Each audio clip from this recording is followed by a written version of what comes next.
Hello, fellow YouTube strangers. Today I'm going to be walking through 3 of the most affordable ways to get started in racing.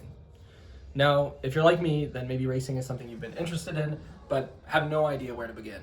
For the uninitiated, it seems like there are really only 2 ways. One is you're related to Donald Duck's uncle, or 2, you've been racing since you were a toddler. Right, since neither of those apply to me and probably not to you, I wanted to research how can you get started as a regular person into racing cars. So how do you get started? After researching, I found 3 main ways, 2 of which are specific to the US, I gotta say. The first one is sim racing, the second one is karting, and the third is spec Miata. Of course, there are some other ways, but these are really the most affordable, popular ways that I could find. All right, now let's talk about sim racing. Now, I know what you're thinking, like Need for Speed, get out of here, Wilton, this isn't real racing. What are you talking about? Get out of here. Get out of here, man. Shit, I'm saying. But trust me, it's not easy. With $500 to about $1,000, you can be playing the same simulators that famous race car drivers like Lewis Hamilton or Max Verstappen use to hone their skills. Racing simulators like iRacing and Assetto Corsa are pretty damn close to driving a real car. They take into consideration every little detail, like how much freaking gas you have in the tank, or what's your tire pressure, are your tires warmed up, what's the weather like. There are a lot of videos on what to do and how to get set up in sim racing, but I did it the most basic way. I went on Facebook Marketplace and kind of got the most decent, basic setup you could get. I had spent about $300-400 getting a mount to hold everything, and then you need a steering wheel, a shifter if you're gonna be racing manual cars, and a pedal box. And I already had a monitor and a computer, but you'll need those too. You just need something that can handle the computing power of whatever game you're playing. The general gist is you can do it for under $1,000 easily and have decent equipment to at least be competitive in the game. I spent about $300-400 on the equipment necessary. Sim racing really has become its own sport. There are millions of people who watch it, especially since COVID started. It became really popular on YouTube and on Twitch.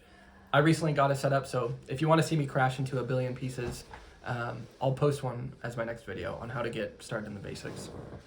One thing I noticed that's kind of a theme in all of this is there just really isn't a lot of instructions or information on how to get started.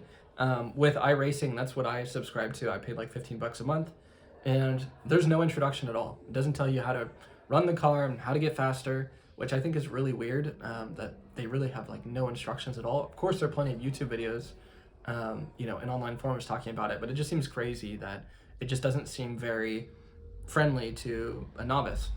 Okay, so the second least expensive option is go-karting.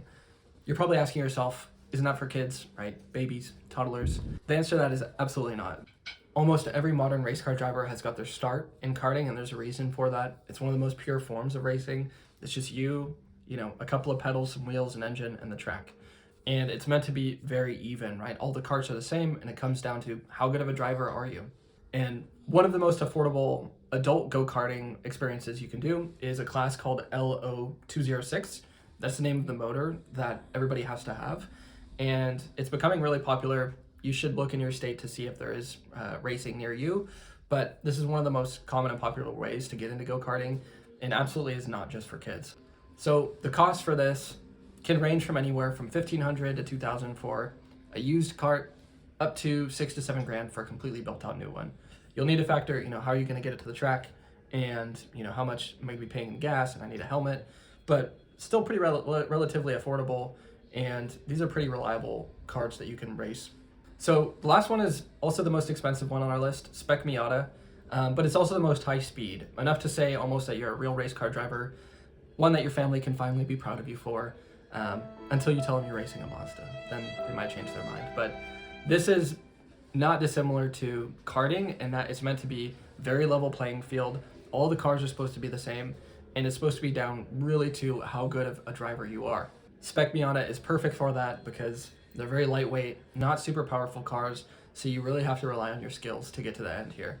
The cost can range from anywhere from 10 to 30K, and while you may need dough to be in that, a little bit extra dough to be in the top 3, you can race competitively without needing the most nice or recently rebuilt car.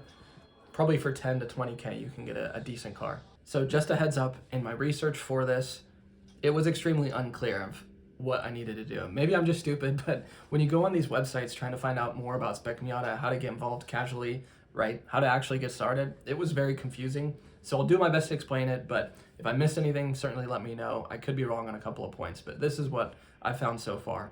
There are two associations. One's called SCCA, and the other one's called NASA. Not that NASA. It's Racing NASA.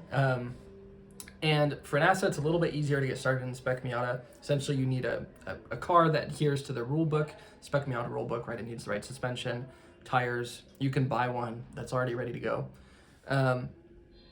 And you need to show up to a NASA event.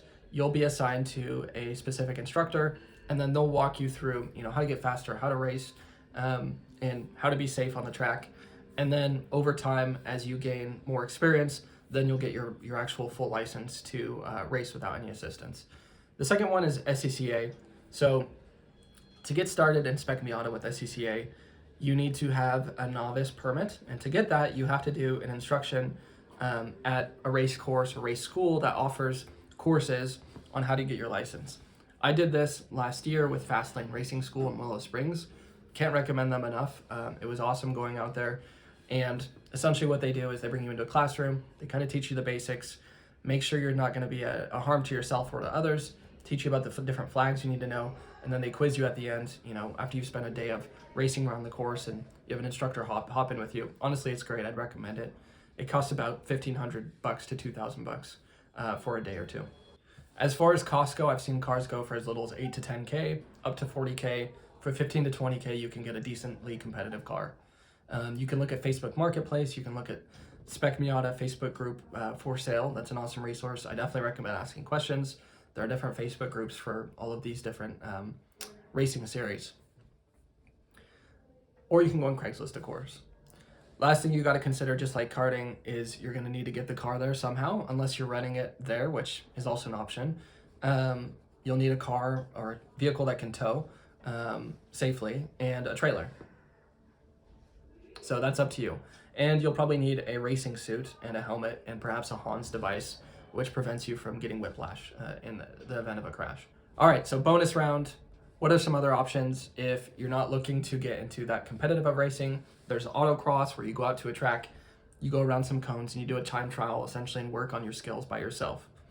There are some other classes that are similar to Spec Miata. There's one called Spec 3, which is racing BMWs from the 90s, or Spec B, which is racing compact cars. The reason I didn't talk as much about those is they're not as common, and there isn't as much information on them. So please let me know if I missed anything. Let me know what your experience is racing, what tips you have, and if you want to follow along and learn a little bit more how to get started in sim racing, I'm going to be posting next about that. So if you want to see me crash the car 1,000 times, follow along, and I'll post something about that soon. Thanks for your time. Bye-bye.